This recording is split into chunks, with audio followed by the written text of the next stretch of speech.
Diversi studenti tal-primarja u sekondarja li parteċipaw f'attivitajiet edukattivi ambjentali favur il-ħarsien tal-Oċeani kienu premjati f'ċerimonja li saret fl-Akkwarju Nazzjonali f'Pawl il-Baħar. Dan bħala parti mill-jum dinji tal-Oċeani li kien iċċelebrat iżjed kmieni dan ix-xahar f'attività konġunta bejn l-Università ta' Malta, l-Istitut Internazzjonali għall-Oċeani u l-Awtorità Maltija għat-Turiżmu.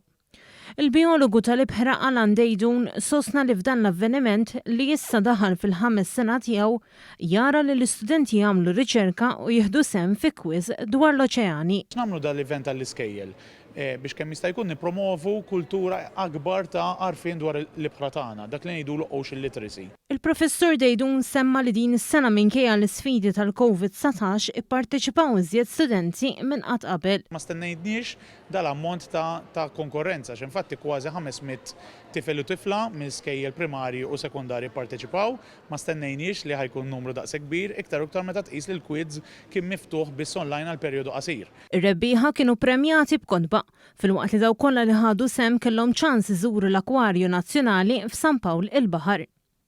L-iżjed skola b'rebbieħa kienet l-iskola sekondarja ta' Pembroke, Kulleġġ Santa Clara.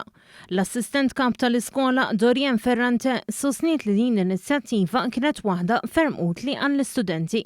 Kien ħafna tfal li parteċipaw mill-iskola tagħna u llum mobbija b'dawn kollha kienet l-iktar skola li fiha hemm li parteċipaw għal din l-attività. Kellna wkoll xi tfal rebbieħa, hija xi ħaġa sabiħa ħafna, ġifieri għax dat tip ta' attivitajiet barra li joħolqu awareness, anki tfal baqgħu impenjati f'affarijiet differenti u minn tas-soltu. Sentiment simili kien espress fost l-istudenti stess, fosthom Bettina Farrugia mill-Iskola ta' Santa Monika f'Birkirkara. Ħossni vera ferħana li kelli opportunità biex nkun f'dan il-quiz. U ħad gost ħafna għamlu għax tallimt ħafna u vera kienet opportunità u esperjenza sabiħa. Waqt il-preżentazzjoni tal-premijiet, il-Ministru għall-Edukazzjoni u Imbonniċi semma ħidmet l-eks Ambaxxatur Malti Arvid Pardo li kien kiteb il-Liġi Internazzjonali tal-IBḵRA kif ukoll l-eks Kummissarju Ewropew minn Malta Carmenu Vella fil-qasam tal-Oċeani qal li jittama li titnissa l-kuxjenza fl-istudenti dwar l-importanza għall-bnedmin li nibżgħu għall-oċeani.